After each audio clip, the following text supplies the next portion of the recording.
Ladies and gentlemen, welcome to Meanwhile Here on Earth. This program features in-depth conversations with the leading names in the subjects of UFOs, abductees, the paranormal, panel discussions, and the very best and brightest of the next generation of writers and researchers. Meanwhile Here on Earth, the show breaking new ground in alternative talk with your intrepid host, veteran investigative writer and researcher, Peter Robbins.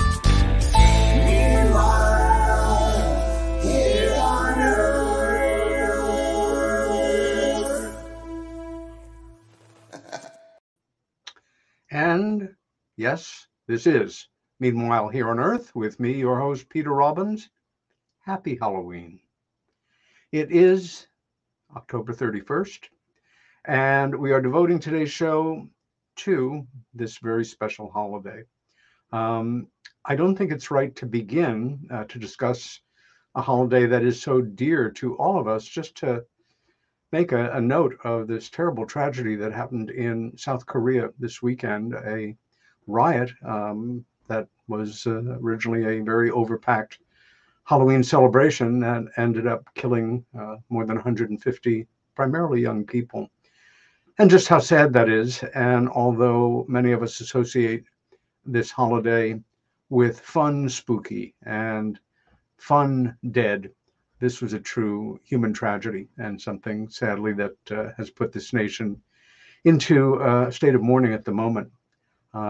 We will remember these people, and the show will be dedicated to them tonight. I am one of those people who has always loved Halloween since I was a kid. And like millions of you, thought, if I can do something special on this night, I'm going to. And in this case, here I am as a broadcaster with the show falling on this night. So let me introduce you to our guests who are joining us from different locations, primarily in the Northeast. Dr. Linda Zimmerman is a research scientist turned award-winning author of more than 30 books. She has appeared on numerous TV and radio shows and hosts 3 separate podcasts. Linda grew up in the small town of Pearl River, New York, rural enough to still have farms, but close enough to New York City for adventures. She's the youngest of 4 with 2 brothers and a sister. Summer vacations meant long days in the pool, science projects, and fascinating nights exploring the sky with her ticket to the universe, her rickety Sears refracting telescope. Despite her mother desperately trying to get her to act more like a lady, Linda was never happier than when she was hitting a baseball, throwing a football, or digging a big hole looking for fossils of remains of an ancient civilizations in her backyard. Linda left home at 19, put herself through college on scholarships, and worked in the quality controls lab of Fisher Diagnostics. She completed a dual major in natural history and English literature with particular interests in chemistry and Chaucer. After graduating, she continued working at Fisher in both hematology and chemistry R&D. By agreeing to write articles for the Fisher newsletter, she managed to get the company to pay for her master's in English literature. Well done, Linda. She also wrote a very popular satirical newsletter for the company called the Narwhal Gazette, which almost got her fired. Given the choice of only writing company-approved stories or ceasing publication, the long-running Gazette sadly came to an end. When the company was sold, the R&D department was closed, and at a career crossroads, Linda decided not to return to a science job and gave writing a try. Amazingly and quickly, she learned the meaning of starving artist. She nonetheless persevered until she actually started making a living as a writer and discovered she loved lecturing very much, and with good cause. Cookie Stringfellow is a 6th-generation medium on her mother's side. She is an independent UFO investigator and for decades has been involved in paranormal, spirit, and ghost-related investigations. Hypnotic regression assisted her in connecting with a past life in the 1600s. in Wales, in which she lived in a village where she was the herbalist.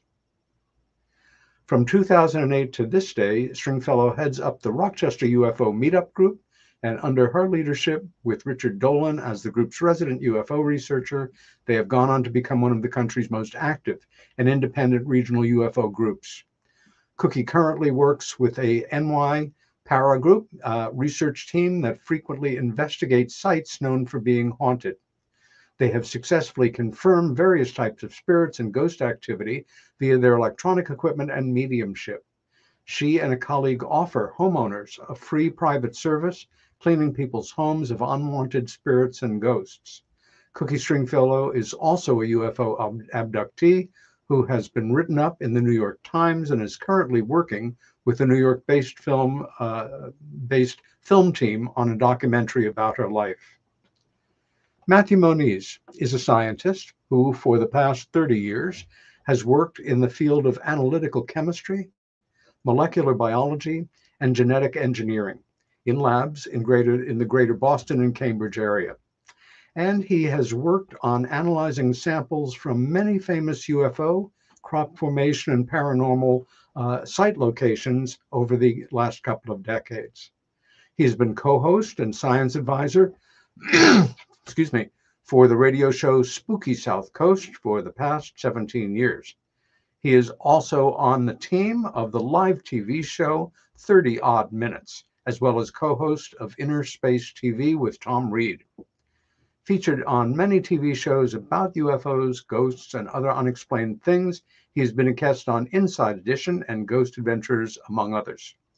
Moniz has been featured in dozens of books dealing with the unexplained by authors such as Bud Hopkins, Peter Robbins, Tim Weisberg, Jeff Belanger, among others. For the past 20 years, he has also worked as a sound engineer and runs the AV for many conferences, and now the official AV engineer for all UFO events for the Roswell, New Mexico Convention Center. Sacha Christie is a lifelong experiencer of multiple phenomena. She was born and raised in the heart of Yorkshire, in a 300-year-old cottage in a village founded in 1603. That is where her memories of spooky happenings started. As she moved through life, living in different properties, she found she always had some kind of paranormal activity going on and came to understand it wasn't the houses that were haunted, it was her, and she was a haunted person. Unbeknownst to her, her latent abilities attracted lost souls. After living in an insidiously haunted house for 3 years, not only harassed by the dead, darker energies pervaded her home, and then the Greys started visiting, causing serious mental distress and ultimately her departure from her home city to Liverpool, where she now lives in relatively calm environment, having learned how to keep unwanted visitors out of her life. It is a pleasure to welcome you all to Meanwhile Here on Earth. Matthew, Linda, Cookie, and how you guys? Hi. Hi. Thank you Love for you having too, us. Linda. Sasha, special thanks for you for joining us at the crack of midnight. You are beginning your evening where we will be sleeping at ours, very possibly. It's the great to see witching you hour all. on Halloween. It's fitting. I thought as I was putting together people for this panel, could I have found 4 more different backgrounded people on the planet Earth? Well, possibly. But you all bring, needless to say, something very special to this show. And in researching this show, and I found I did more background work on something that I thought I knew about than I do for most shows. But again, as I said at the beginning, probably for you as well, this is not just a holiday I like, it's a beloved holiday. And it's fun. And it brings back so many enjoyable memories from childhood. And at the same time, it's kind of the tip of the iceberg. Halloween represents many different things to many different people, and some of them far less pleasant and darker. I wanted to begin, though, with just a note on the history of the holiday. And given the vast amount written on it, the huge history that it has, the resources at our commands, I thought, well, go right to the most unimpeachable source in the world, the internet, and then zone in on the Holy of Holies, Wikipedia. So here we go. Halloween from Wikipedia, the free encyclopedia, which I Googled All Hallows Eve being something of a sophisticate. Halloween or Halloween, less commonly known as Halloween with an L, All Hallows Eve or All Saints Eve, is a celebration observed in many countries on 31 October, the eve of the Western Christian feast of All Hallows Day. It begins the observance of Hallows Tide, including the time in the liturgical year dedicated to remembering the dead, including saints or hallows, martyrs, and all the departed. One theory holds that many Halloween traditions were influenced by Celtic harvest festivals, I think with good cause, particularly the Gaelic festival of Samhain. And am I pronouncing that right? Samhain. Samhain. Thank you. Good. It doesn't. Which are believed to have pagan roots, which I went, oh my goodness gracious, when I saw that. Pagan roots, yes, lost myself.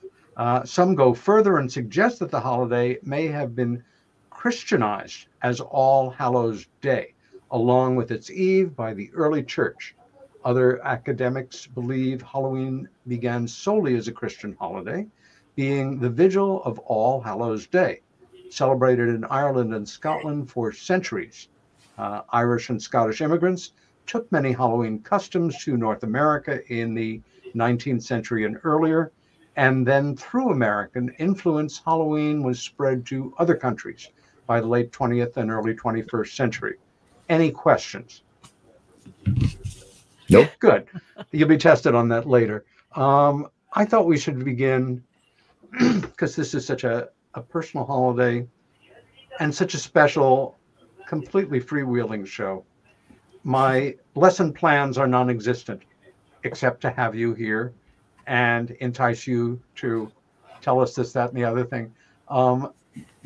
We all grew up, I think I'm right to say, in situations where Halloween was part of our childhood, even early childhood, and that we have particular memories associated with it, hopefully good, possibly bad. I'd like to begin, because I can, by just remembering back to the little village I came of age in, about 30 miles east of Manhattan, where I was born and spent the first 7 years of my life. And all of a sudden, I'm in this little village. And all the adults seem to know whose kids are who. Nobody locks their doors this time of year. You know, people are burning leaves, something you don't do anymore, and that great smell that I associate with that. And come Halloween, the plans for costumes. This was a much more innocent time. And not that our parents were unconcerned, but bad things really weren't happening overall in remarkable ways to little kids on their own. And we would all just head out with our bags. My favorite Halloween, I think, was the first one I was living in Rockville Center. My mother, unbeknownst to me, had taken a pair of my kind of tight pajamas and dyed them the exact color blue of Superman's uniform, and then surreptitiously went about with her sewing machine when I was not in the house of creating a full homemade Superman uniform costume, every detail perfect, even the curves in the S and the yellows and the reds and the blues, and surprised me with it a day or so before Halloween. And I went out. We didn't call them superheroes then. They were just strange visitors from another planet. Our very first aliens for most of us. Well, unless we met real ones before that. And, you know, we get back with our candy. Mom wouldn't look for razor blades in the apples, that kind of thing. And it was just a beloved holiday. But then again, I grew up in a particularly happily innocent manner. And so there were nothing dark about it behind the facade of fun being scared. Linda, memory of early Halloween childhood for you? Well, first I need to remove these fangs so I can speak. Oh, yeah. Thanks for keeping them in this long. I can. Yes. Now, that doesn't obviously. mean you're not still a vampire. It just means that we live in modern times and they can be retracted. Removed. Yes. Obviously, I love Halloween. It was such a fabulous thing as a child. I had two older brothers and an older sister, and to get dressed up to become something else, something fun or scary, grab a pillowcase and go running out into the night. And, the four of us just, I mean, what a racket. You get dressed up and you go to places and they give you candy. It was just so much fun. And I have never let go of that enjoyment and still have it to this day. Good. Sacha, for you growing up in a different part of the world than us, a small village in Yorkshire, what were some of your Halloween childhood memories? The only memory I have of Halloween really is me and my sister out in the little courtyard in front of the cottage with turnips that my dad had carved faces at. I don't even know how we managed to do it because they're like iron. And they were just like these evil little tiny faces with the candle in. And there was just me and my sister because nobody really did Halloween. Oh. And everyone who lived around us was really old. So there was just me and my sister wandering about with these like little evil looking things. That's another thing. I think the idea of using pumpkins was not until the end part of the 19th century. The vegetable that they made the faces on were traditionally turnips, which is English-Irish tradition. So, yeah, that's harder to carve for sure. And probably you're angry enough carving that why not make it an evil face? Matthew? I got lucky in the sense where I grew up. It was basically a little housing development, little single floor ranch houses, all going out in a concentric circle. So my little sister and I we lived in the center. So we would just spiral our way out and then spiral our way back home. And we made out like bandits, because you hit one side of the street going out and the other side of the street coming back. Nobody I know had it that good, Matthew. We had candy all the way through Christmas. Trust me. And you are a lifelong resident of Massachusetts, a holiday many of us associate with aspects of things that do tend to come up at Halloween. What, not all of them pleasant. Salem? You're referring to Salem and the witch trials? Pretty much, yeah, that kind of thing. You grew up on the Cape or near the Cape? On the Cape. Well, technically, I am. If anybody's familiar with the area, I live right on the Cape Cod Canal. I am on the mainland side of the Cape Cod Canal. People roughly call the area the Cape, where I'm at, starting from where I'm at and going over the bridge and out. The original area called Cape Cod was given by the Pilgrims, and it's designated from North Plymouth over to in a southerly line over to a town called Westport, Massachusetts, which is just on the other side of New Bedford, because you got to remember that ditch wasn't there when they named it. So this whole geographical area is called Cape Cod. We will come back to Cape Cod in Massachusetts and where it dovetails into many things Halloween. Cookie, as a little girl, your Halloweens were spent where you grew up in the South. No. Tell us a little about your Halloween memories. I was born in Boston. My dad was from Mississippi, but he moved up here. And we'd go back, obviously. But my mother didn't work. She was a housewife, and she would make my costumes.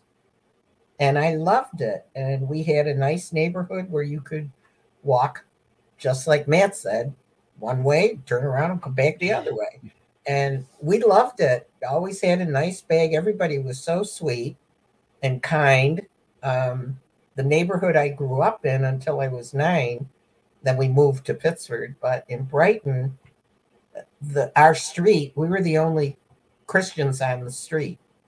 There were at least 40 houses or more, but they were all Jewish. Brighton being a Jewish community to this day, and they gave out really good candy. Really good candy. Then I moved to Pittsford, and it was just blossoming at the time. And we'd have to be driven somewhere into town to go trick-or-treating. So I kind of gave it up a little bit.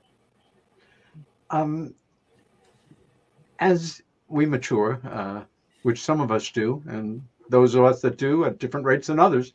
Are you talking about me, Peter? I'm talking about myself, but if the shoe fits. As looking at your life and looking back at being a child, Halloween is kind of a matrix of sort of the worship of getting scared, but on your terms. To be fun, frightened, or frightened to a limit that where the pleasure of knowing that everything is okay, even though the monster's about to eat the hero, they're just paid actors or whatever, dovetails into the out of control and the truly scary and the unknown, and maybe things that you wrestle with in your own life as a child that come to life at Halloween, either in a way that is doubly anxiety provoking, or as in my childhood, fun, scary. I wanted to ask you first, Matthew, growing up in an area steeped in American history. I mean, where the Pilgrims, the colonies, the insanity of the witch trials, the idea of hauntings were real to the first, Anglo-Saxon visitors. Did you grow up as a kid with a growing sense of any of that tradition in your mind at this time of year? And if so, how did that work? Or was it just sort of a fun holiday? Were there real fear things that you were dealing with? Or, I know it's sort of a silly roundabout question, but respond as well as you can. His mic isn't on. You're muted. Yeah, that better? Yeah, much. Okay. We were definitely cognizant of the history around us. Yeah. So, but it was still a fun time. And in a certain way, they could make things a lot more spooky because, in this area, we have houses that are literally 300 years old.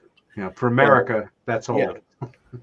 Yeah, well, believe it or not, out west there's even older houses from the Spanish and from the 1500s all the way up through California. People don't realize, western part of America was founded by other settlers before the Pilgrims ever showed up. But in this area, it is one of the older areas, and yeah, there was a lot of history and a lot of spooky things, a lot of old spooky graveyards around. So. Do you remember the first time that, as a kid growing up?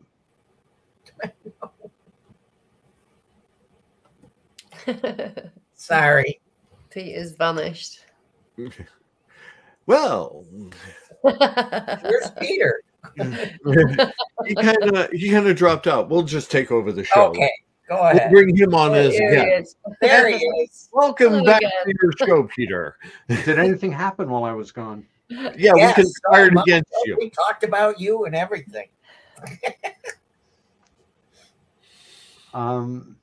Linda, you are a resident of another corner of America that is ground zero for Halloween lovers, beginning with the first great American popular writer who made his living writing books, a man named Washington Irving, who made up wonderful early pre-American history and kind of got people to believe it to a degree. but created The Legend of Sleepy Hollow, a wonderful book, but probably best known to most of our listeners or viewers from the great Johnny Depp, Christina Ricci movie. As a child, did you connect with any of the old traditions and stuff like Sleepy Hollow? Absolutely. Every kid knew about Ichabod Crane and the Headless Horseman. It was all over the area. And we just loved it. And there was always in the back of your mind, what if this is really true? And we also were fortunate, I'll put it that way, that there were so many haunted places in our area. We had one an ancient Indian site called Spook Rock, where there was a legend of a girl being sacrificed by the Native Americans, a colonist, and that her spirit would appear over the rock, usually Halloween, very conveniently. But we had a lot of Native American burial ground legends as well. So between authors like Washington Irving and the whole spookiness of the Hudson Valley and we had the English and the Dutch who loved their scary stories and their, little creatures. And then with the Native American, it was a very fertile environment for a future horror writer and paranormal investigator to grow up. Amen. Sacha, for you. Halloween is kind of, it's not a one-day holiday. It goes on 365 days a year for you to a degree. Yeah. As a little girl, when did you begin to realize that things were a bit different for you than they were for all or most of the other children that you knew in terms of this world of the paranormal, of slipping between dimensions, however you want to see it? Well, I didn't know it wasn't normal because no one talked about it. I didn't talk about it. Nobody else talked about it. But I didn't talk about it because I thought it was normal because it was constant. So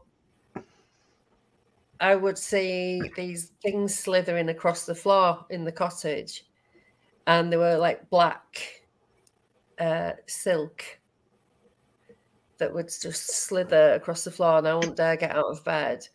Several times, like not being able to move, when you're paralyzed in your bed. But my mum saw a lot of neon, like she said they were like pig's tails, but the whole room was full of them and they were glowing bright green. So she saw things in that house as well. But when you get that idea that you're not alone and you feel it and you know it, and you kind of just stop whatever you're doing because there's something there. But when you look, there's not going to be anything there. But I got that a lot. And then when my grandma died, and 6 months later my granddad died, but I didn't go to his funeral because I was too upset at my grandma, so they didn't want me to go. And then I thought that he wasn't really dead, that they were all lying, that he'd gone on a special mission and they had to pretend that he'd died. Right, this is my little brain convincing myself that.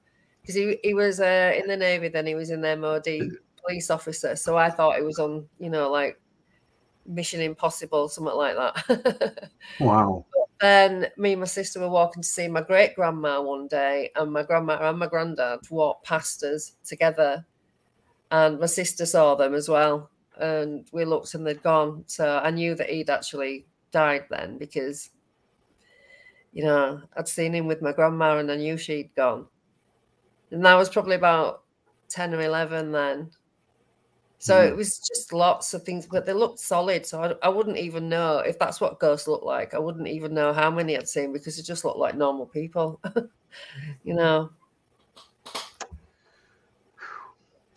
Cookie.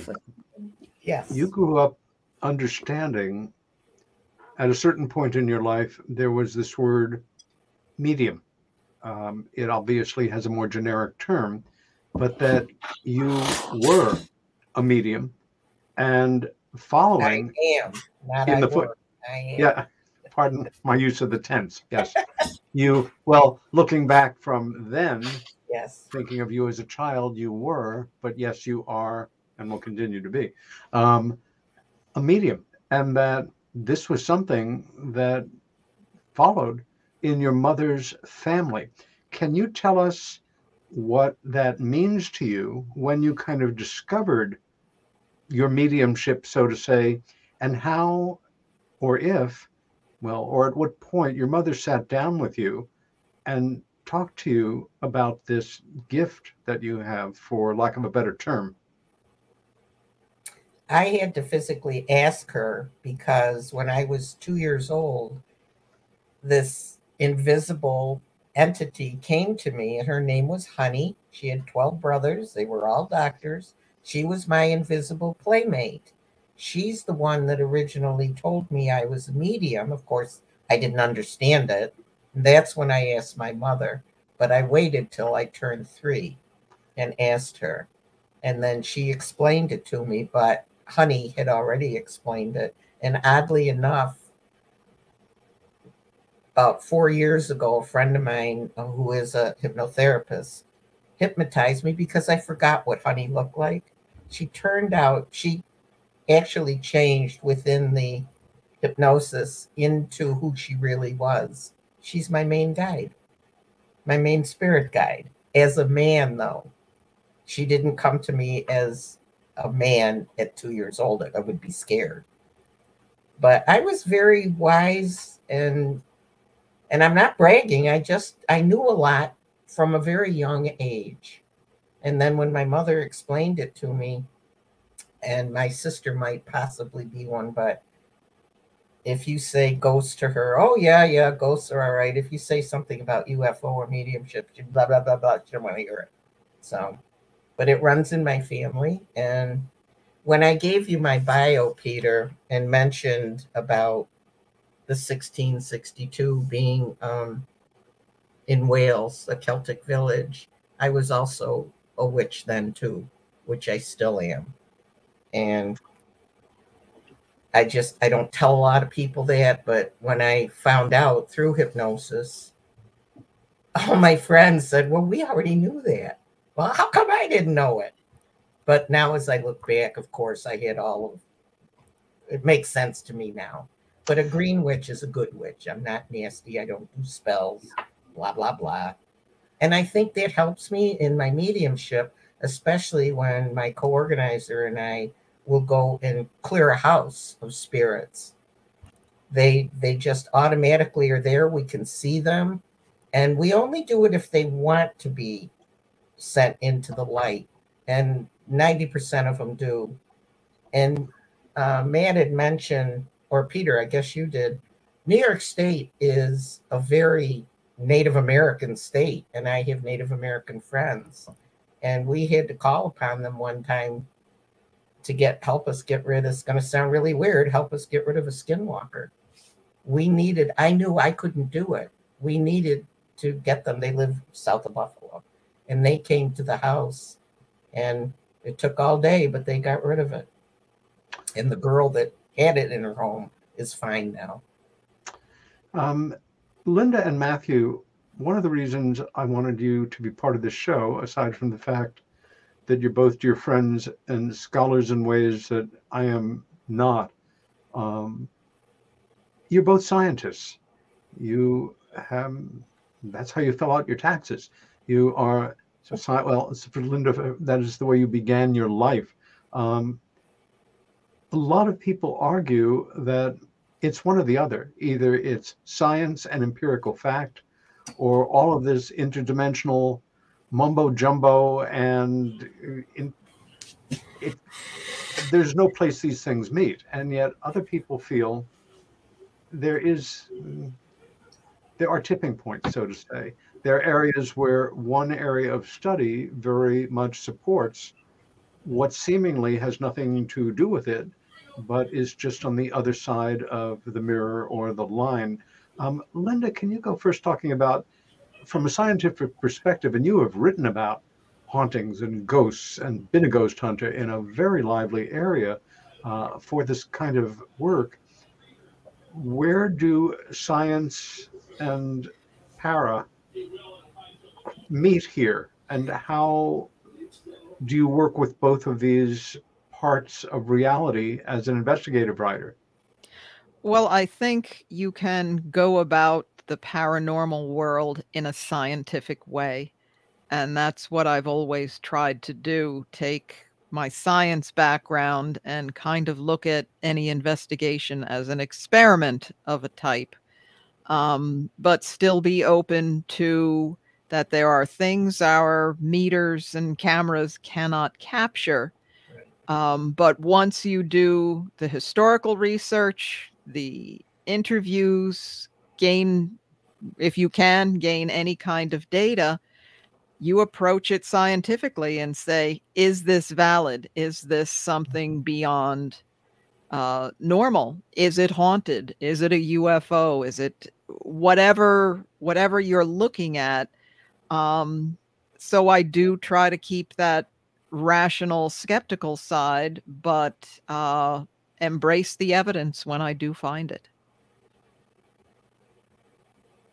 And I think we've lost Peter again. So Matt, why don't you pick up? This is special for Halloween. Oh, there you go. He's the Invisible Man. Leave us alone, whoever you are, and go haunt another radio show or a podcast, please. Yeah, they're not live. Matthew. Okay. While I'm still in corporeal reality on this plane with you, or at least corporeal. Reality subjective.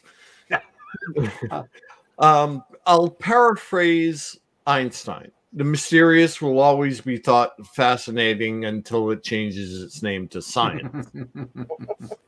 Basically, what he was saying is, until you look at the unknown, it's always going to be mysterious.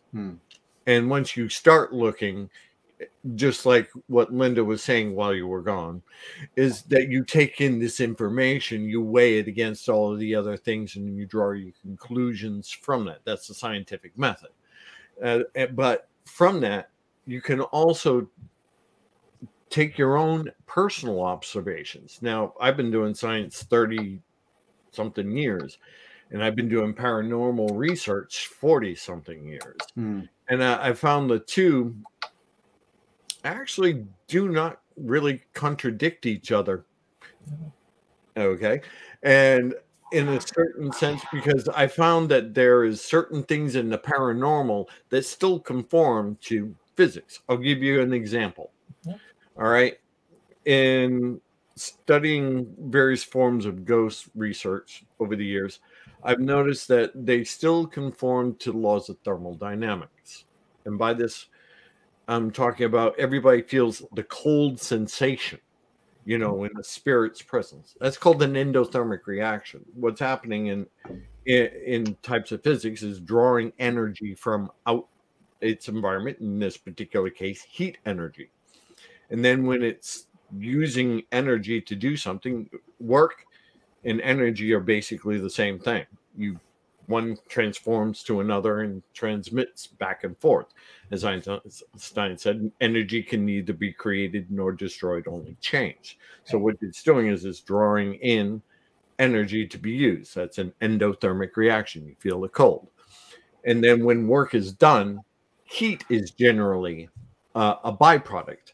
And I've noticed this on thermal cameras. When objects get moved, they have a heat signature on them, and you see the act of heat going across when things are being moved or manifested. So they're still conforming to those basic laws of thermodynamics. They also conform to laws of entropy, because you also do not have ghosts of dinosaurs per se.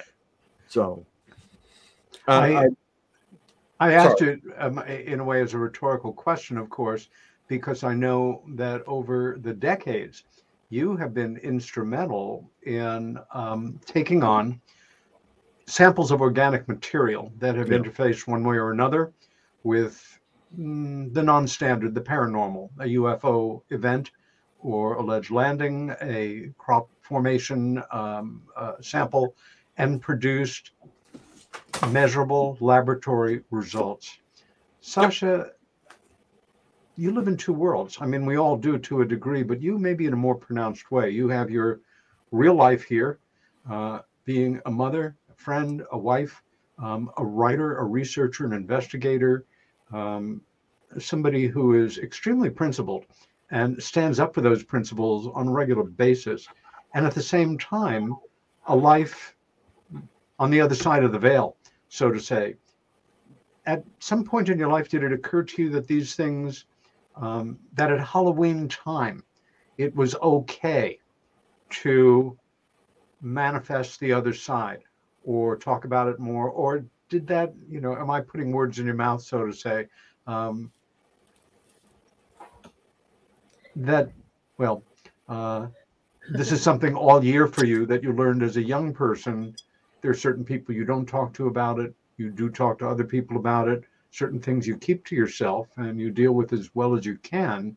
But at Halloween time, the whole world seems to come alive with a celebration of all of the things that are challenging you to a degree for most of your life. If that's a question. Well, I've always been a little weirdo. Even as a child, I was a little weirdo. And, you know, people go, oh, I don't want you to play with her. She's too old for her age and things like that. And so I kind of was, you know, into all this spooky stuff. I think just because I'd seen it. I've got an annual in my bookcase from 1983 called Misty, and it's about a dead girl, ghost type thing. And all of it is like a storybook of spooky stories, vampires and, you know, ghost stories. So I've obviously always had that kind of interest. And then, like, I've always, from being 18, been into witchcraft and tarot cards and crystals and all of it. And if I'd have known about them earlier, I would have been into them earlier. So in the end, all of that, the witchcrafty stuff, became my savior, because that's how I learned to take control of the fact that I had no idea that whatever it is about me and my family, and my mum and my children, we attract things. And they're not always good, you know.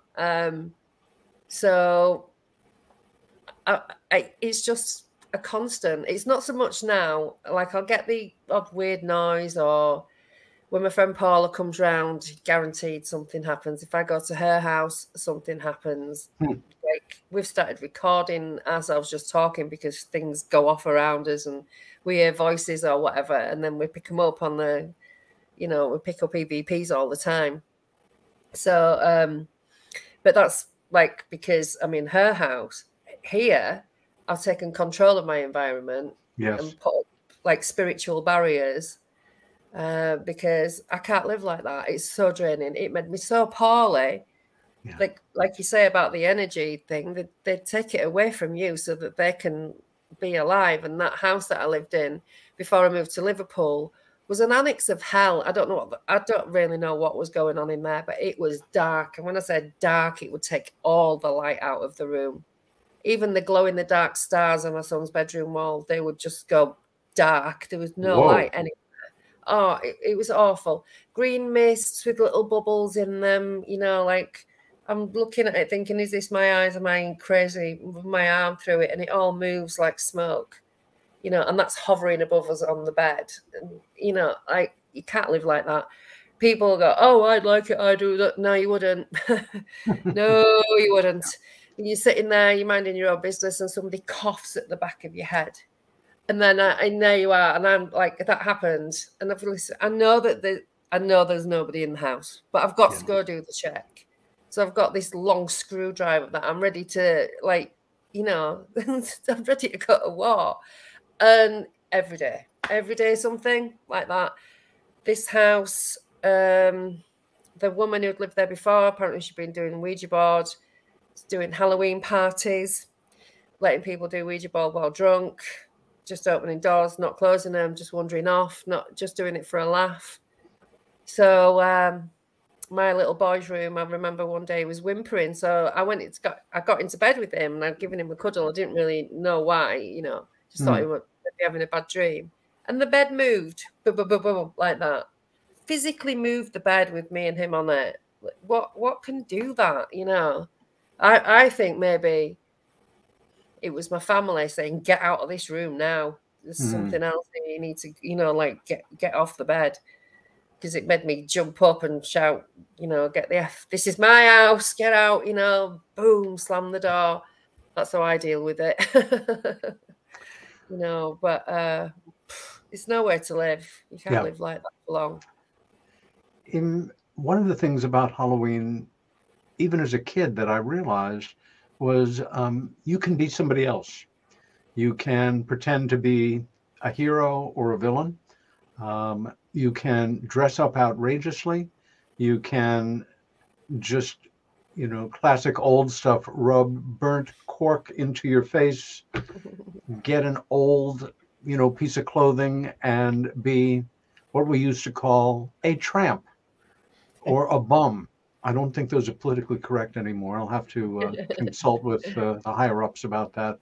But you could just invent an idea, or, you know, pull out the stops and be a fairy queen or king of the world or what have you.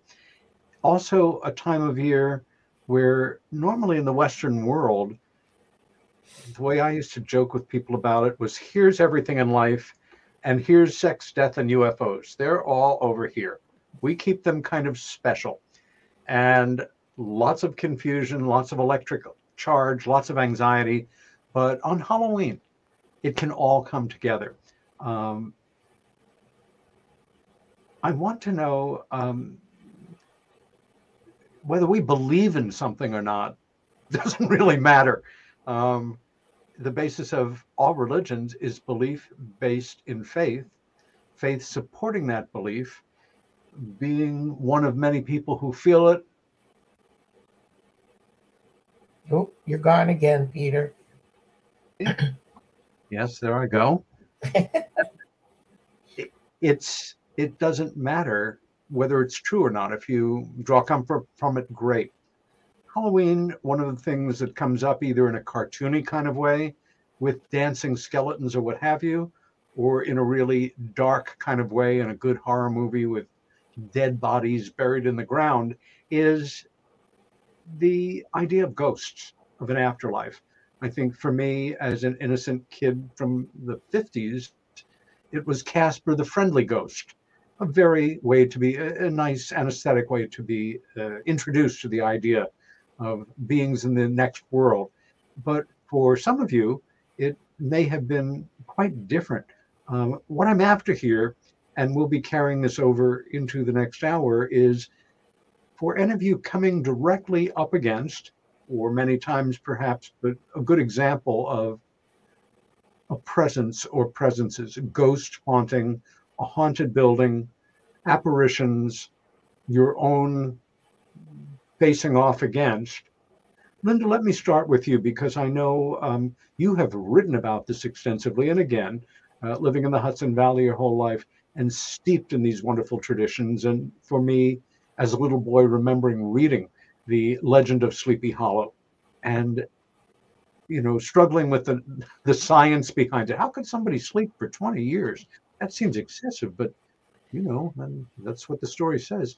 So have you, in your work of investigating hauntings and ghosts and haunted sites, come face to face, or the closest you have experienced something like this?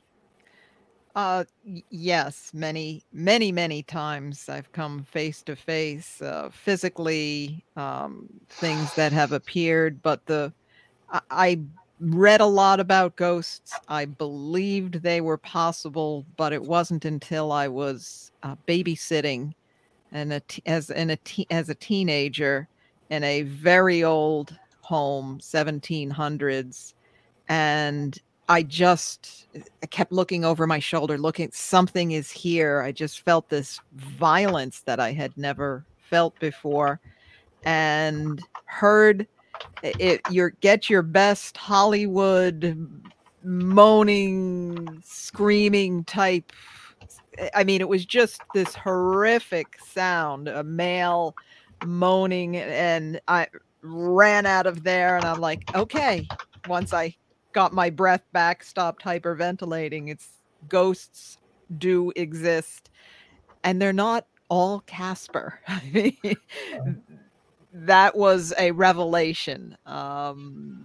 So yes, and then I chose it as a field to go into and walked right into these situations time and again. I won't say you ever get used to it, but if you run every time, you don't get evidence. So learn to deal with it. Cookie, you have also been involved for years in investigating beings, intelligences, spirits, presences on the other side. Yes. Can you give us an example of a memorable? Absolutely. I moved in this house 17 years ago. I know the house. Driveway. I put up the garage door, and on the bracket across, because there's a little bit where you can store stuff, there was a man, a spirit. I don't really use the word ghost that much. I prefer spirit. Sure. Ghosts sometimes don't realize they're dead, and you have to deal with them separately. Ah. And here was this man, and he said, I don't want you here. And I said, well, guess what? I can see you. He didn't know I could see him. And I said, I'm here to stay. And I'm going to plant flowers here because there was nothing in the property that it needed to be spruced up. And I said, I'm going to take good care of this house. And he said, what house? He saw it as he saw it in the late 1700s. He was the only white man in this whole area. And I'm like a mile and a half from Lake Ontario, where the natives would come. New York State is full of history from the Native Americans. And mostly the Senecas were around here. And he was friends with 6 of the Senecas he would take his horse and go up to the lake and would trade with the Canadian, what are they called? The French Canadians. He would trade with them, but to get back to him. And I just told him, I'm going to take good care of it. But he saw my garage as his barn. His house was actually across Culver Road, which is 4 houses up. And he didn't see my house. He didn't see he didn't see the house next door. He saw it as it was. And eventually we became friends. And I did have my own paranormal group, which I got rid of because I caught 3 of the girls cheating with their rods. And I broke it up. But prior to that, 2 of the men that were in my group said, raise up, somebody's in your garage. Who is it? And they could see him. They were also mediums. And they could see him and talk to him. And he was great, but he hated modern equipment. So when they came to do the lawn or something, he wouldn't allow the lawnmower to get started. So I had to talk to him about everything that you hire to fix. I said, look, by the way, his name was Edward. That's just wrong. Collins. I know his name was Edward Collins, and he had a wife who I never met and 4 teenage boys who helped him farm. This was a big, huge farm that he had acres and acres and acres. But I could see him. And then in the group I'm in now is Jay Gridley's group, and he's been a friend of mine forever. And it's much more organized, and we get EVPs. We get a lot of things being moved. We record, of course. We take pictures. He has a ghost box, which I'm not that happy with, but it's just actually picks up noise, and then sometimes you'll hear an answer. If you ask a question, you'll get an answer. But I really, truly love doing investigating and finding, and if they need help, we can give them help. We can assist them. But mostly it's just the average spirits that some of them aren't nice. But what I do, and what I think every paranormal investigator should do, before I leave my house, I do a small little ritual of putting a bubble around me, and including going into the ground. You visualize it, but you do it because a lot of people that do put the bubble around them forget to put under the feet, and you can get something coming out of the ground right that will attach to you. But that way, and the intention I put out regarding my protection limits anything from trying to get in. And I'm going to ask you to hold right. Oh, you're gone, Peter. Where'd he go? We're coming up to the break anyway. He'll be back. Okay. Maybe that's like. Yes, as I was about to say, we are going into our 4-minute break. Okay. This is Peter Robbins with my special guest, Linda Zimmerman, Sacha Christie, Cookie Stringfellow, Matt Moniz. We will be back in 4 minutes.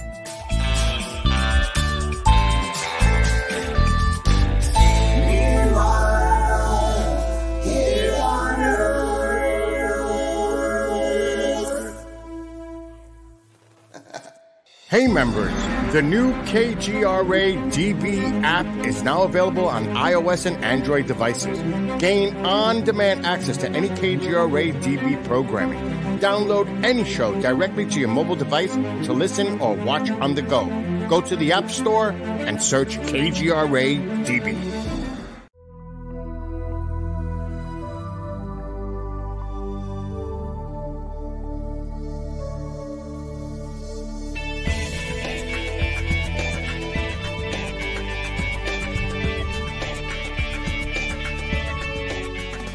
Are we alone in the universe?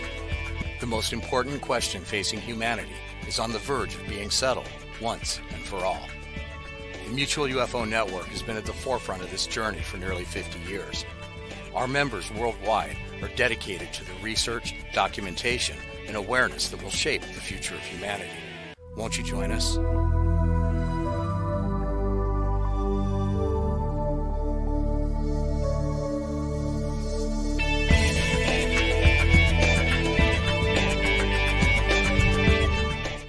It's not just a donation. It's a warm blanket. It's a bottle of clean water. It's a roof and a bed. It's knowing someone cares. It's feeling safe. It's a today that's better than yesterday. Every dollar you can spare helps so much more than you can imagine. Please, donate now to help people affected by Hurricane Ian. Your support is urgently needed.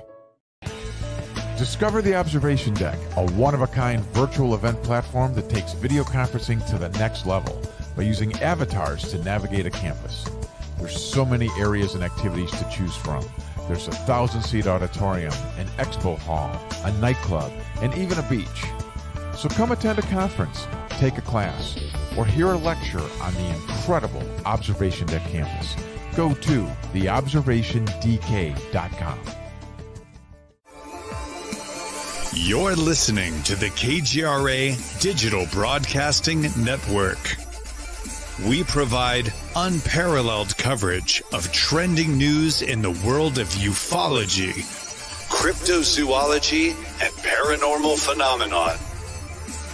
Whether you're watching our video live stream or listening to one of our audio programs, you are getting the best from world-renowned researchers and hosts, guiding you through topics the mainstream won't touch. Miss one of your favorite programs? No problem. Head over to the members area at kgradb.com for access to our massive library of award-winning content. Make contact, stay connected, only at kgradb.com.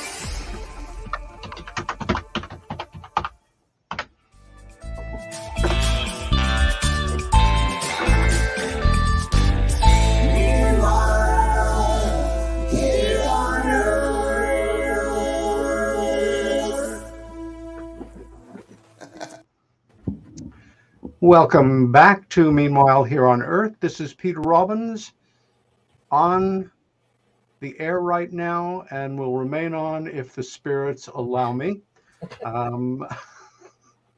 With my special guest tonight, Sacha Christie, Linda Zimmerman, Cookie Stringfellow, Matthew Moniz, and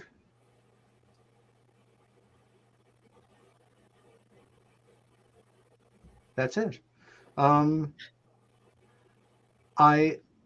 We touched on something at the beginning, toward the end of the last hour, that kind of stuck with me in a really poignant way.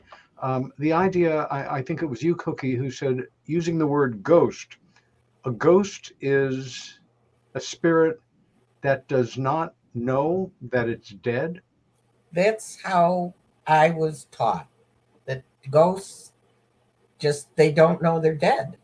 And a lot of people will disagree, but I've always felt that. And when I've communicated with them, they're just flabbergasted. They do not realize that they're dead, where a spirit has sometimes, and I say that with quotes, sometimes has already gone into the light and come back to either help someone or speak with a loved one. There's all different reasons. I could go on all night.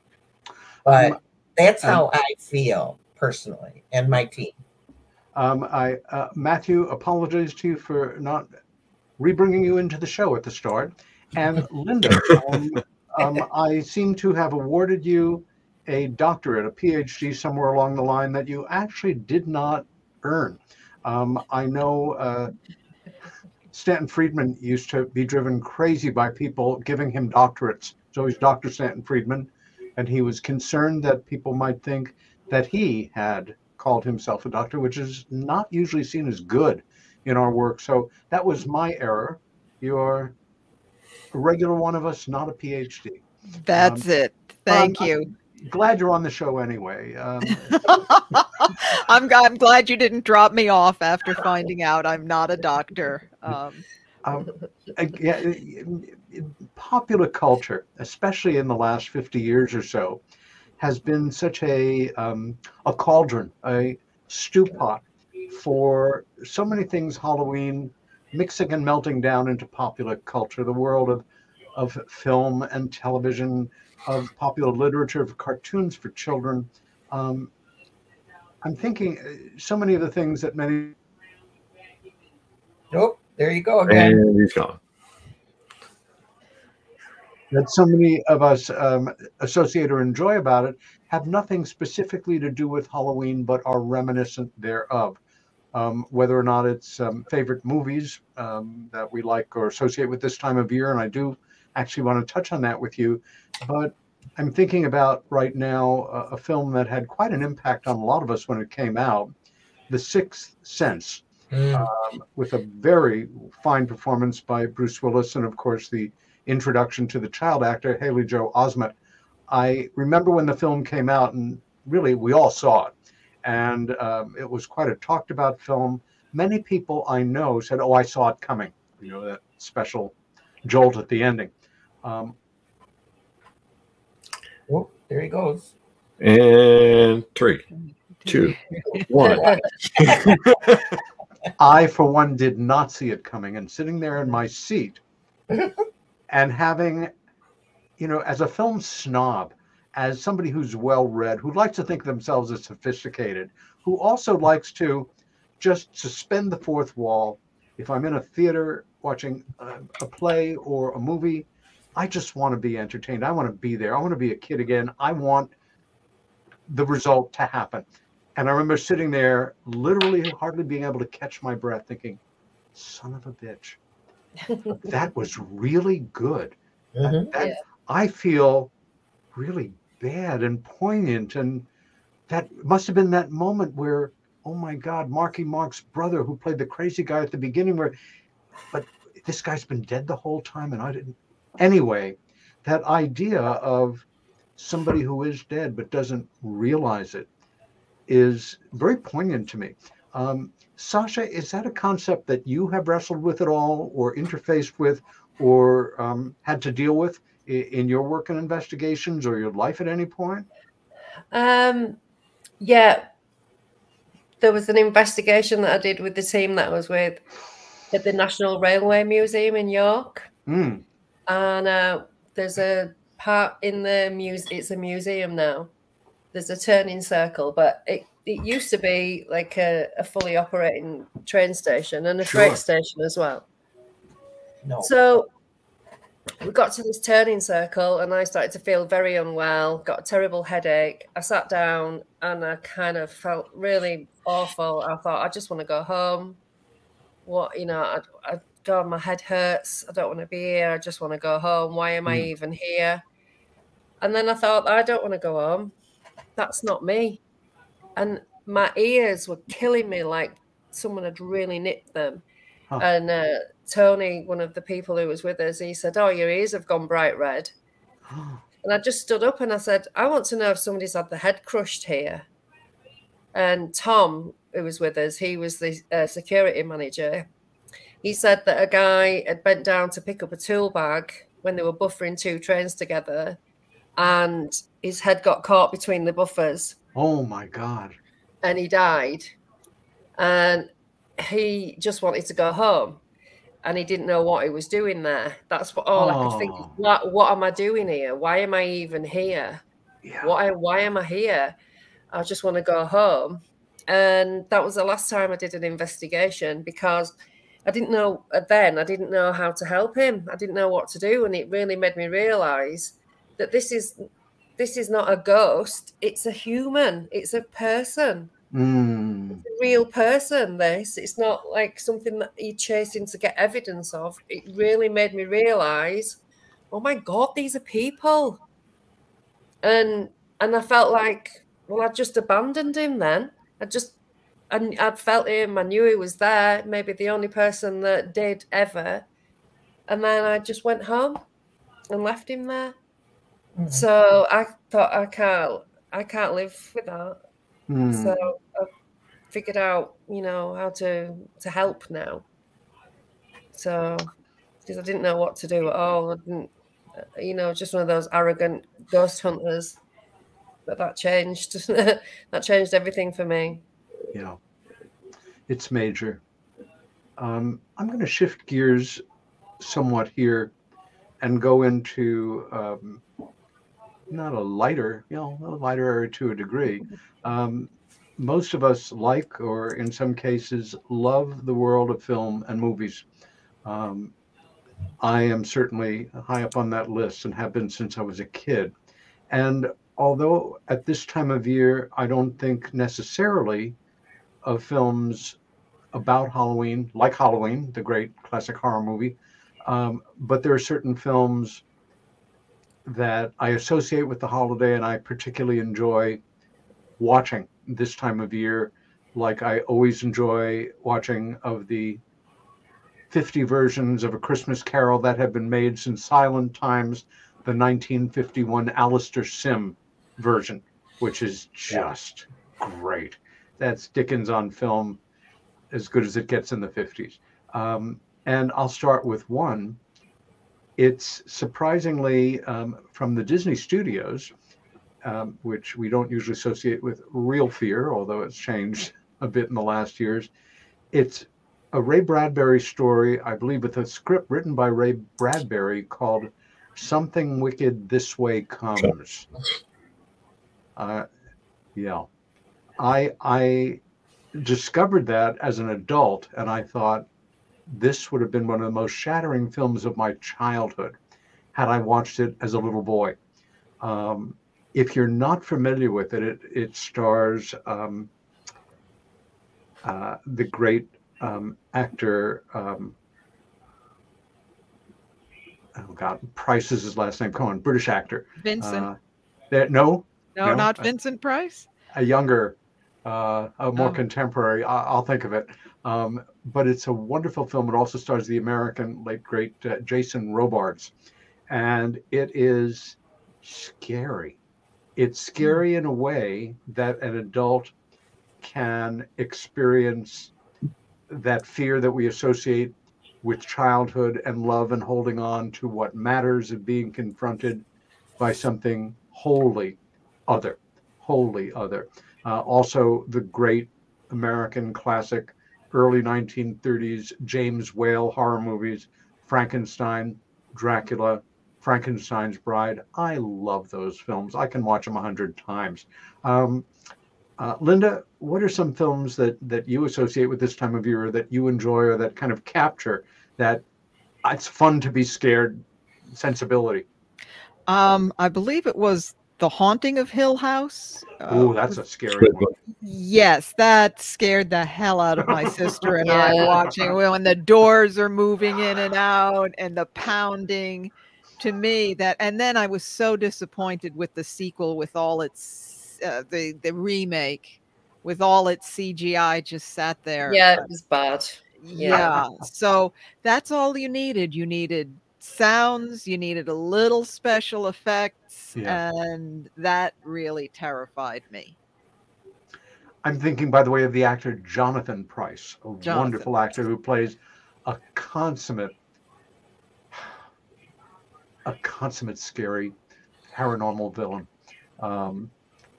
Matthew, in particular, any films that are close to your heart this time of year? Well, one of them that I find very underrated, and I find actually one of the more true, pictures about what a ghost to me is a movie called The Others. The Nicole Kidman? Yeah. Oh, mama. Okay. I mean, it's not your traditional ghost or horror type movie. That was scary as shit. That was a really scary movie. I love that film. Yeah.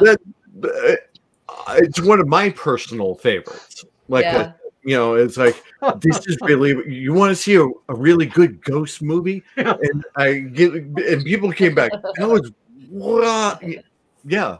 Because everybody looks at the regular trope type of horror hauntings and things like that. Not to say that, things can't get really scary in a haunted place. Hell, I was a house investigator at Lizzie Borden's for 15 years. Okay. Some of the things I'd seen in there is like, So, but what I liked about The Others was it showed you the humanity portion of what was happening. And that goes to like what Cookie was saying. Ghosts don't know that they're dead versus somebody spiritual, and of course what Sacha was saying, the feeling, the empathy of that this being a person.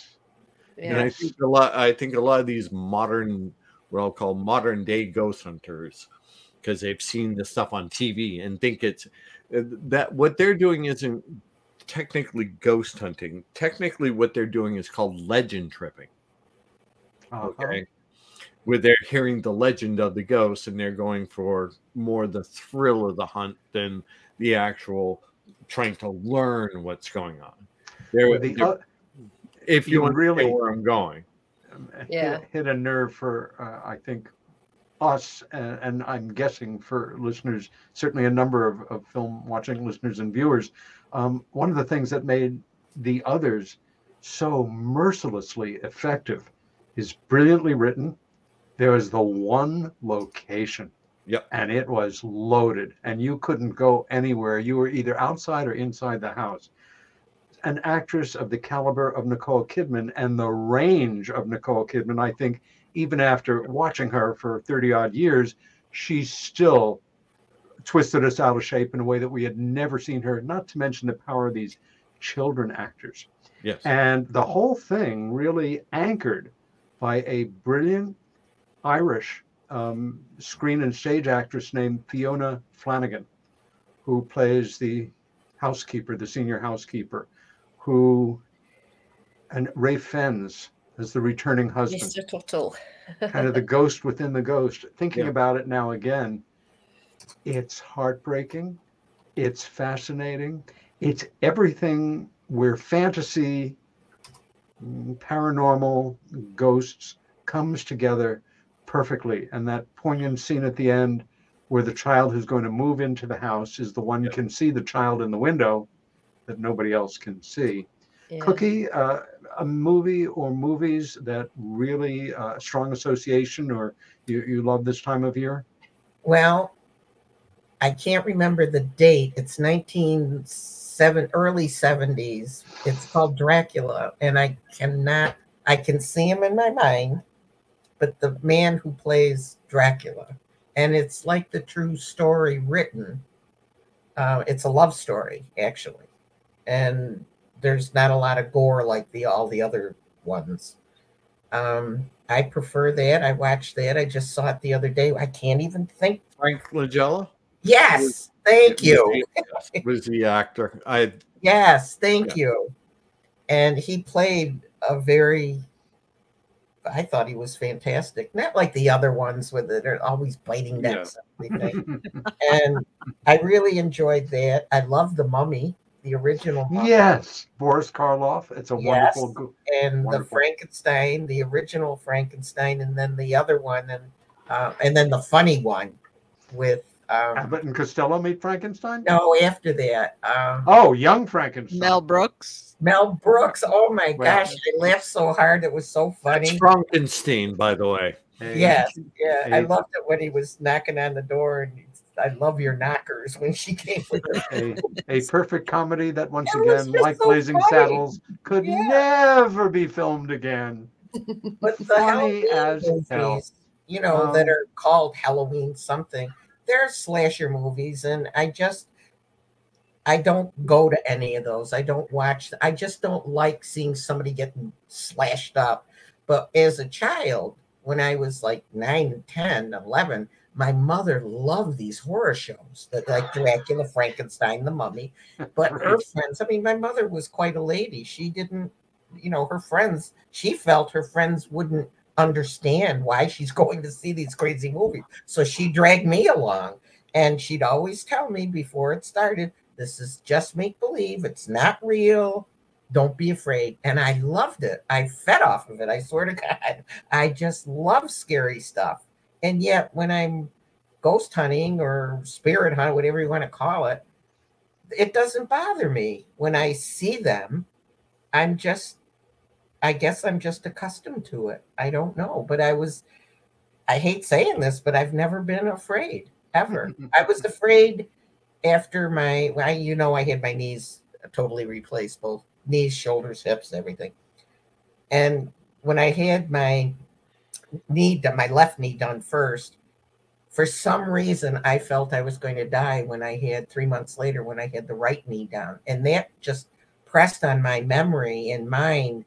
And I finally just went into a meditation. And I know this is going to sound crazy, but Angel Gabriel came to me and took away my fear. And Peter, I fear nothing now. I'm not afraid of death. I'm not afraid of dying. I'm not afraid of when I go to see someone who, my aunt is 95 years old and she has dementia. And she's going to be going pretty soon. And I don't celebrate death, but I don't mourn it. I think it's just something natural we go through. And if we want to reincarnate, we can reincarnate, or we can just go wherever we go and see our loved ones. It just doesn't scare me. But watching these silly movies way back at 9 and 10, 11 years old, I never talked about it to my friends because they'd probably think, oh, aren't you scared? And no.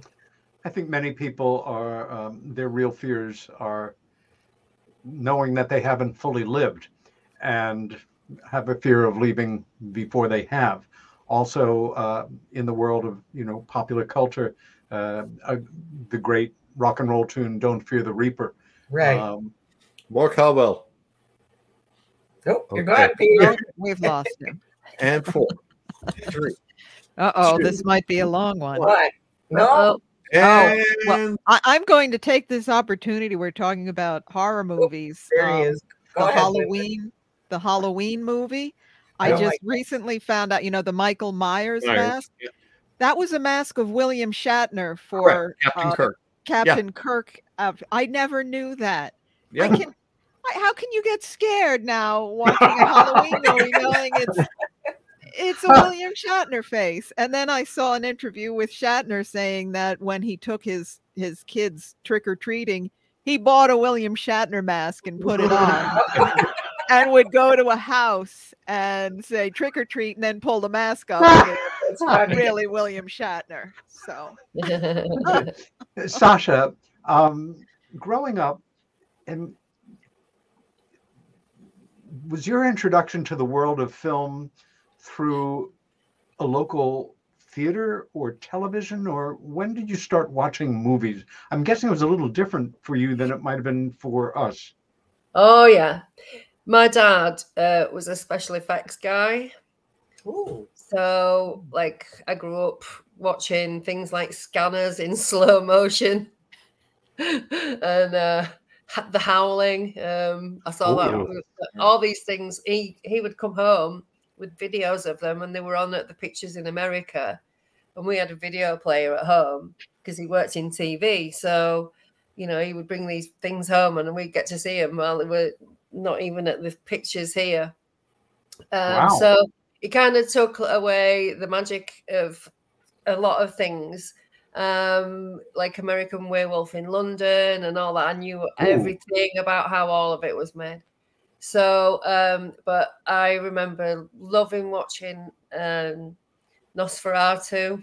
Yeah.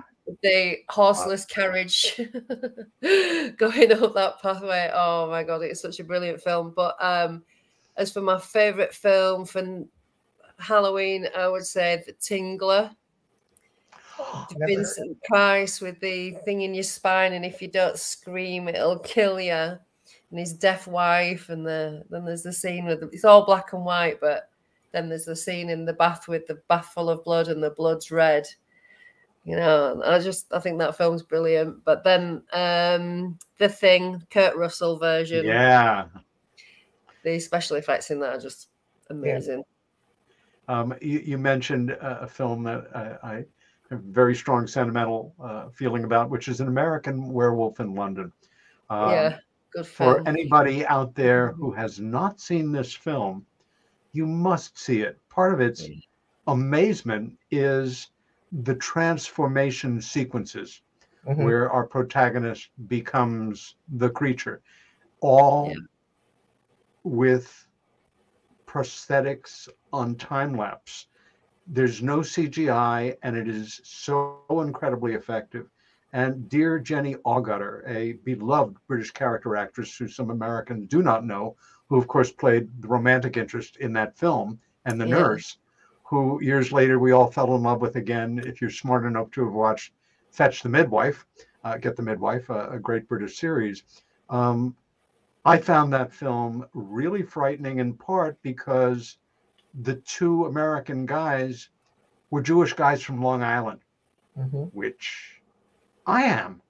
And if it could happen to them, and I was going to England fairly regularly, it concerned me a little tiny bit.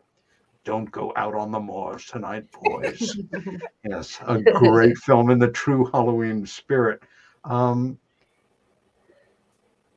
At this point, well, we live in such a different world, and where children are not free to dream as big on Halloween in terms of going out on their own necessarily, and feeling safe wherever they go. Sacha, again, you have kids, you have grandkids. Do you see their Halloween experiences, or learn how they're going, or what the kind of day they had, and compare it in your mind to your experience as kid, and how that differs, or how it's the same? Well, it's completely different, because we didn't celebrate Halloween like we do now in England in the 70s. Like I say, it was just me and my turnip. But now, obviously, there's all the costume choices. There's just so much. And like tonight, my little girl's been out. She's been a zombie witch cat. You can be whatever you want. And your daughter, definitely. Devil. But I've just had loads of children at the door. We're handing out the bags of sweets, and You know, I put two. My costume was very lazy this year. I just got some fake blood and did 2 dribbles there. It's like I'm a vampire. Just a vampire. Normal clothes. I've had my grandchildren for a full week. I was like, I don't think I can even. This is as much as you're gonna get. You can have the sweets and the fake blood. We're good. But no, I love Halloween, and like my son's birthday was yesterday. It's my birthday. I was born on the Day of the Dead, of course. Happy birthday. You know, so thank you. Yeah. So this time of year, and obviously we have bonfire night as well on the 5th of November. So I just absolutely love this time of year because it's like a whole week of stuff going on, you know. Yeah. Yeah. Well, I'll tell you, I never thought of those 3 words together, zombie, witch, cat, and now there's no way I'll be able to separate them because what? Of course. That's wonderful. Going back to that historic treatise I read to you all at the top from Wikipedia, Halloween is a time of year where even people who are completely unaware of it are crossing lines between paganism and Christianity, monotheism and Druidism, this world and the world beyond. For some people, the holiday dovetails into the way they see themselves as spiritual or religious beings. My sister Helen. Oh, there you go again. Okay. And back. Doesn't want me. I feel I'm being censored by the forces that be. My sister Helen followed a Wiccan tradition and was part of a coven of very positive, benevolent white witches, so to say. Mm-hmm. And the idea of worshiping nature worked for me just perfect. The idea of the elements and the elementals. Mm-hmm. But of course, going back to the pre-founding of this country, how ignorance, how superstition, how fear of the unknown caused frightened, ignorant, rigidly believing, fundamentalist thinking men primarily to create a climate where women were burned alive or drowned because they talked to themselves, because they talked to their cat or cats, because they created natural remedies from plants that grew in their area. And this, for the Puritans, Calvinists, conflicted with the strict, rigid Christianity that they adhered to coming to this country, which in itself is completely terrifying. I remember in high school reading Hawthorne's The Scarlet Letter. We all had to read it, and if you had to read it, it couldn't be as much enjoyable as if you were doing it on your own. For me, the big deal, like any adolescent boy, was adultery. That means sex with somebody. I'm interested. But the fact is, to be shunned because you are in contact with nature to a degree is a part of what comes together at this time of year. Linda, your thoughts on anything like that in terms of pre-Christian religions coming together at the same time as this celebration of the dead, of pumpkins, of harvest, of, you know. Well, the Christian church has a long history. If you can't beat them, join them. And taking pagan rituals and festivals and putting Christian overtones and claiming them as their own, for sure. Yes, I often, a friend of mine who is very psychic, and I always told her, I said, you know, you and I would have been burned at the stake a couple of 100 years ago. Oh, yeah. And it's a frightening thought that being different could get you killed. Oh, yes. So yes, that is a really important concept to realize, that these, as you said, women, for just being a little different and seeing the world in a beautiful way, in a holistic, unified way, could get you killed. And one last thing, to my horror, I've done a lot of a genealogy. I am a descendant of a Reverend Stone in Hartford who had a woman beaten and hung as a witch. And so I made sure there's a statue to him in all his Puritan glory in Hartford. Whoa. And I went and had my picture taken with him wearing a witch hat. Just to stick it in his eye that you were ignorant, I know it, and the world knows it now. Matthew, in coming of age in the land of Salem, in the land of great superstition, of the origins of All Hallows Eve being brought over from what we now call the United Kingdom for the first time. Do you remember, as a younger person, the first time that history per se kind of intermingled with the paranormal in your experience, your observations, or your deductions? Well, it was always kind of fun to be able to go to Plymouth Plantation for Thanksgiving. So, then when I got older and had friends that had older brothers or sisters that had vehicles, Salem was about an hour and a half's drive. So we all piled into whatever vehicle and headed up to Salem for, Halloween, as a young kid. But the history of it, when you really go looking into what had happened, now you're talking about the pure. I got a chance to do a little bit of digging, and this also comes from another friend that did some serious research about it. And they pointed out that a lot of the things that were going back and forth had to do with it was actually a form of, how do I put this gently, because it was a bunch of women trying to get at each other and using the men of the society to be the ones to punish their other enemies. This woman, slighted me in this, so I'll accuse her of being a witch. That was the only power that they would have, because men ruled, the society back then.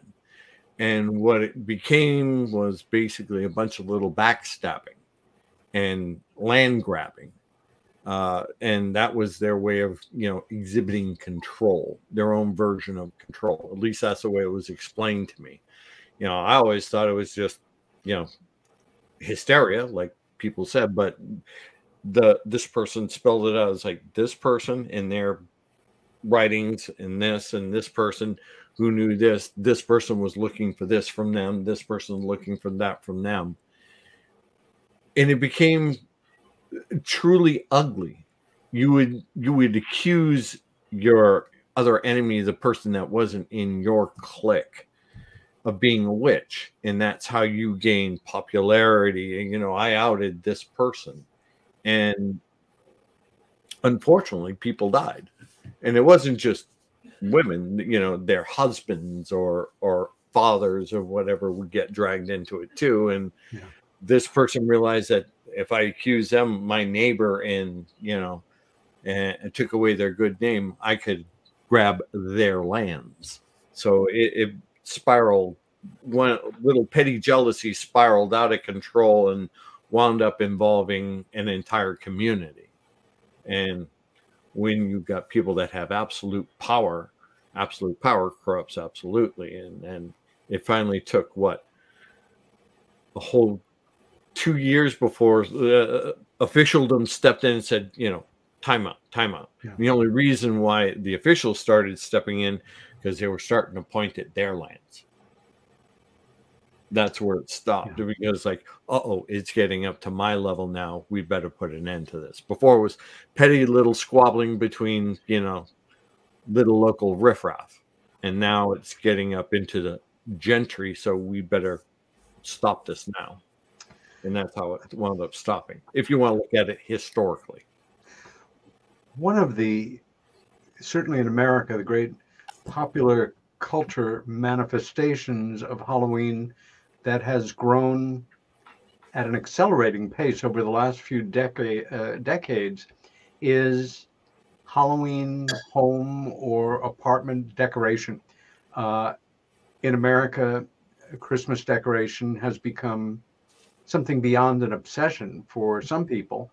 And, you know, there are legendary homes that burn up enough electricity to power a small city for several weeks a year with their outdoor Christmas decorations. But more and more, there are some spectacular or tacky or fun or poignant Christmas decorations that in many cases start to go up early.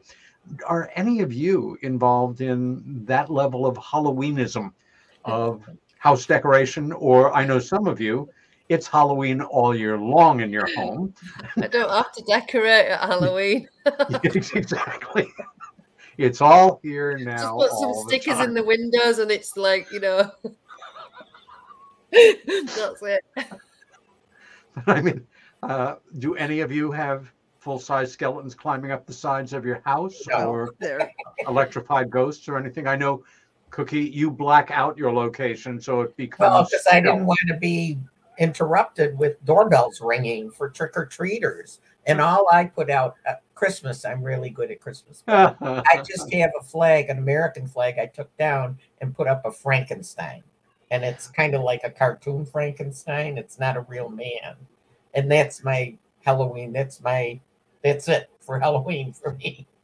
Well, down the street is, there's like 9 houses down from me that just their whole front yard is filled with like 20-foot skeletons and blow up things. And I just went down and looked at them like twice a week. I would go down to the end of the street, turn around and come back. It's amazing, some of the things, and every day it seemed like they'd add something else. It's amazing, and there's no kids that live here.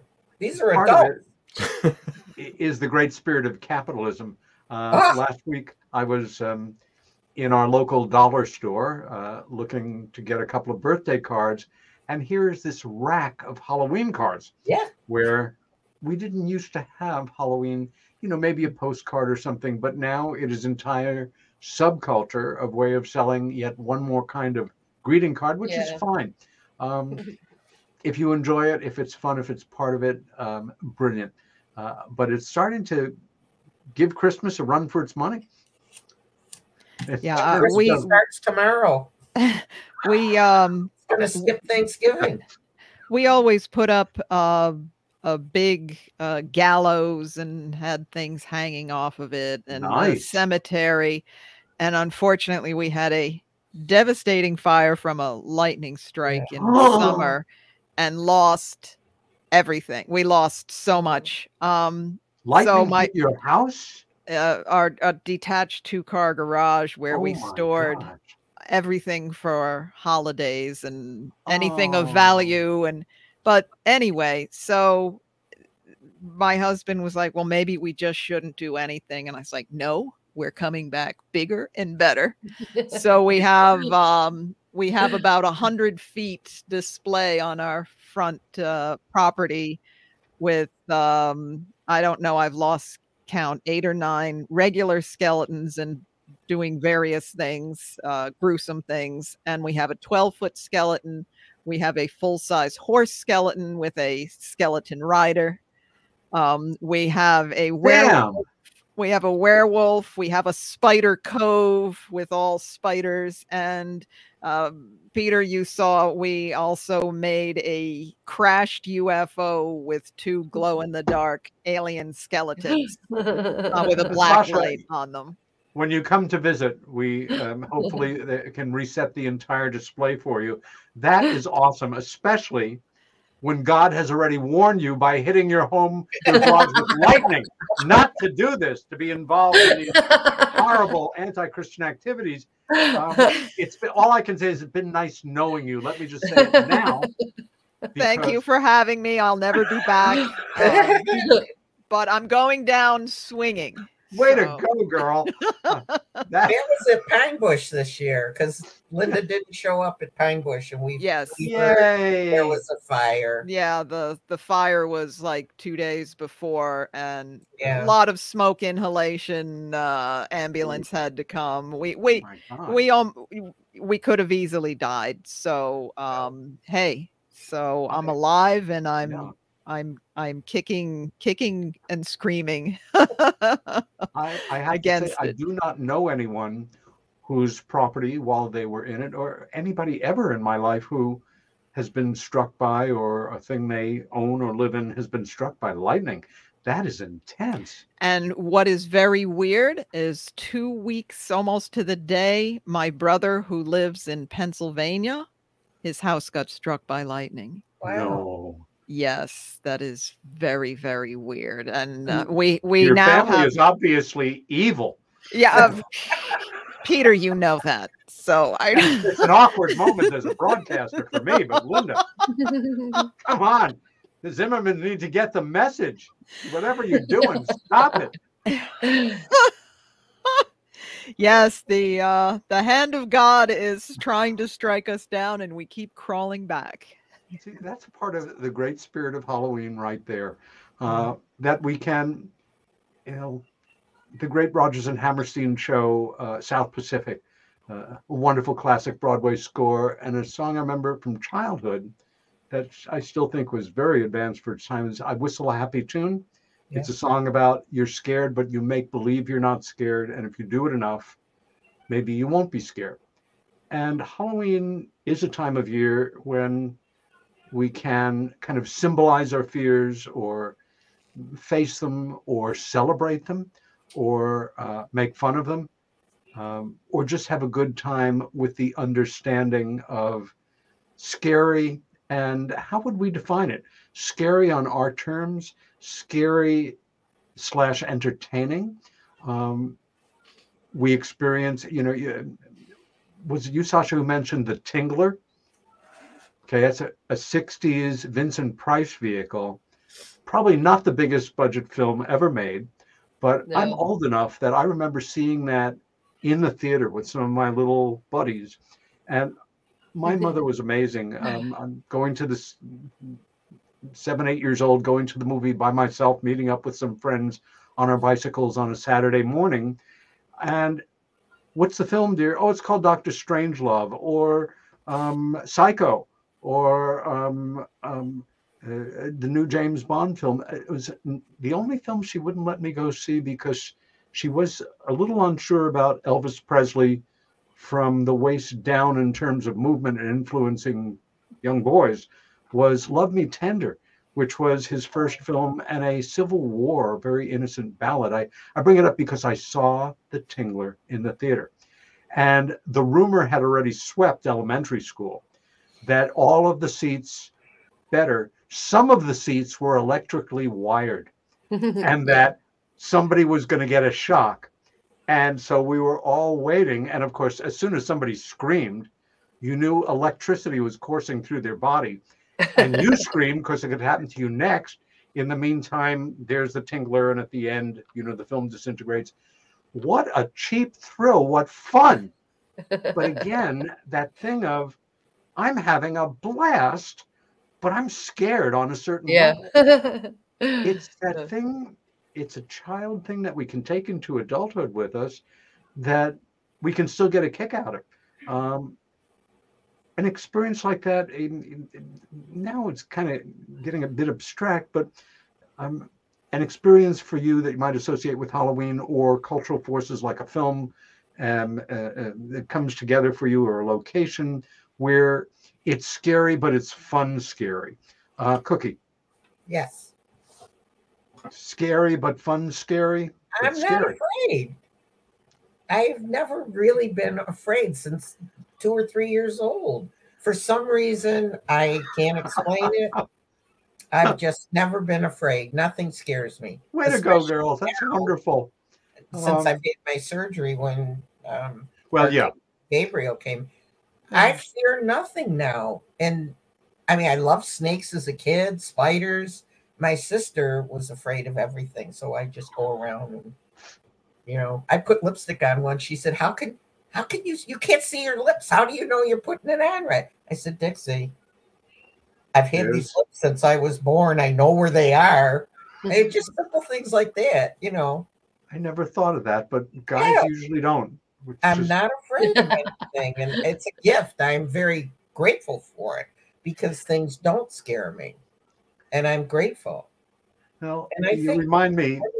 I was married to a Monroe County sheriff, to a lieutenant, and he kind of told me things that you shouldn't be afraid of that are in the news now and everything. You shouldn't really be afraid.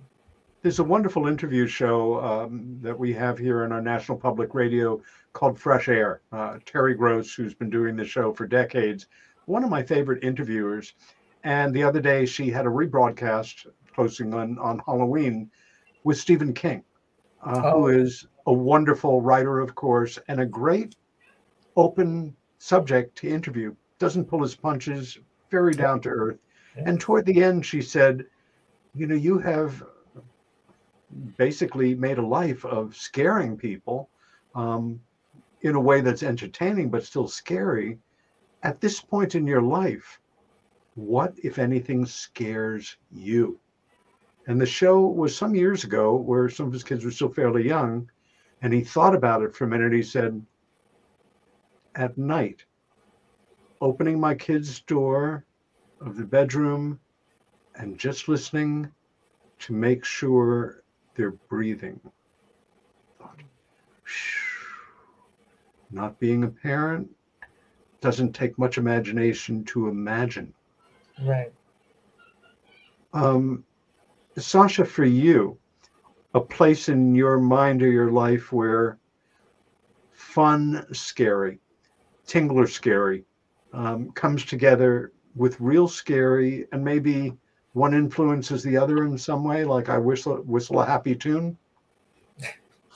I think when some friends and we hired a castle in Scotland for a party for the weekend, and it was a cowboy theme, and we were doing all the different rooms with different themes, and you know, hundreds of people were coming.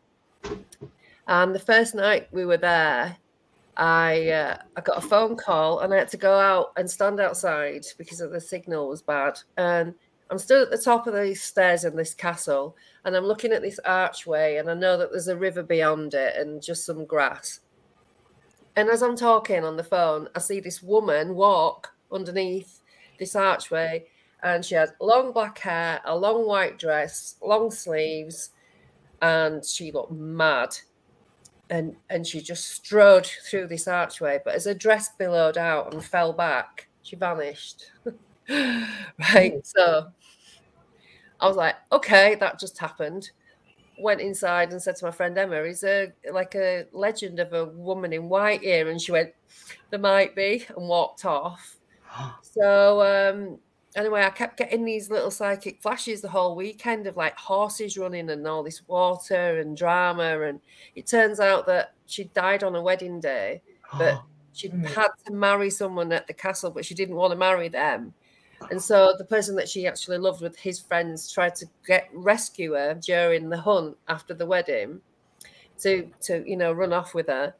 But she got knocked off a horse and she died, hitting her head in this stream. So it was her that I'd seen walking underneath this archway. So the white dress was a wedding dress.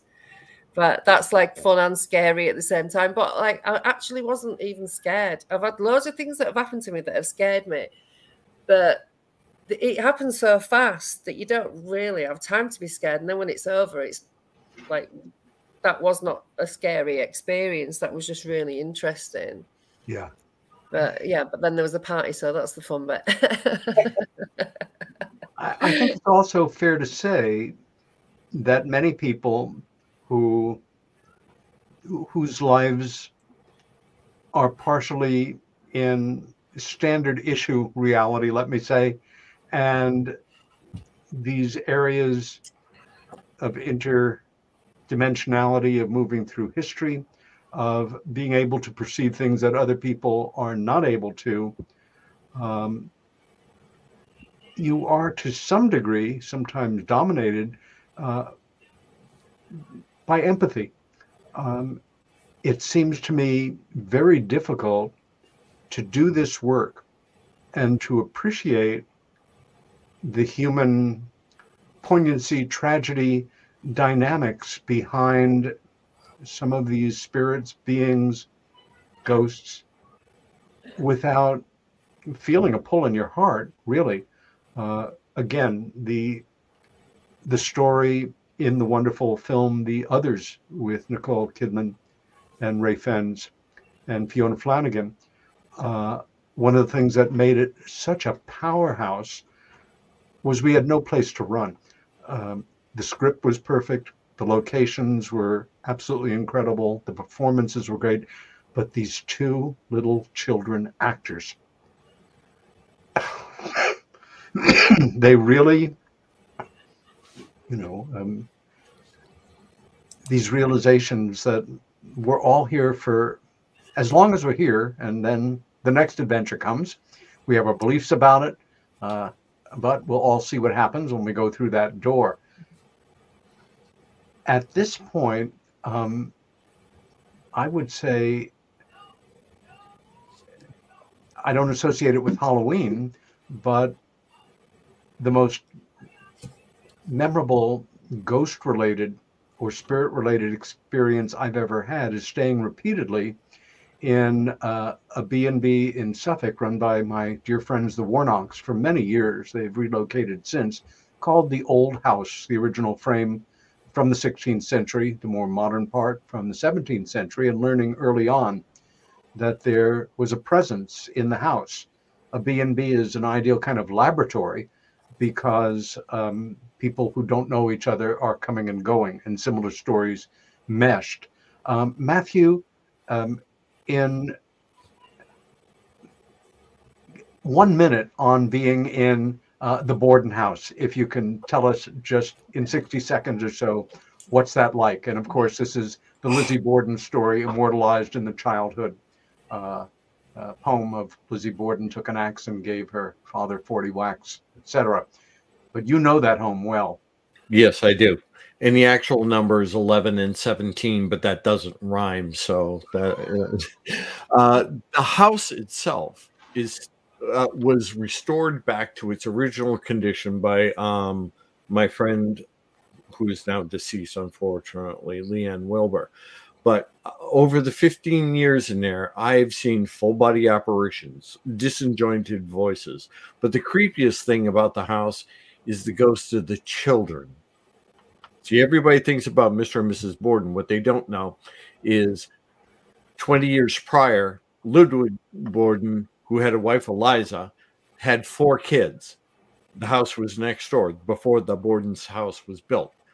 They think because of postpartum depression, she killed her 4 children, drowned them in the well, and then slit her throat.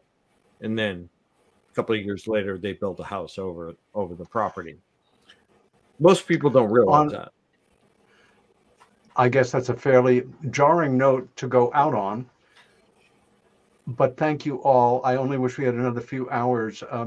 Thank you especially, Sacha Christie, for joining us from beautiful, historic Liverpool. I love you. I look forward to keeping in real touch with you. But Linda, Cookie, Matt, a true pleasure as always. A big hug to you all. Trick or treat. Enjoy the rest of your Halloween. And be good to each other. Stand up for what you believe in. I can turn my lights on. And be kind. We'll see you next week. Thank you, Peter. Love you.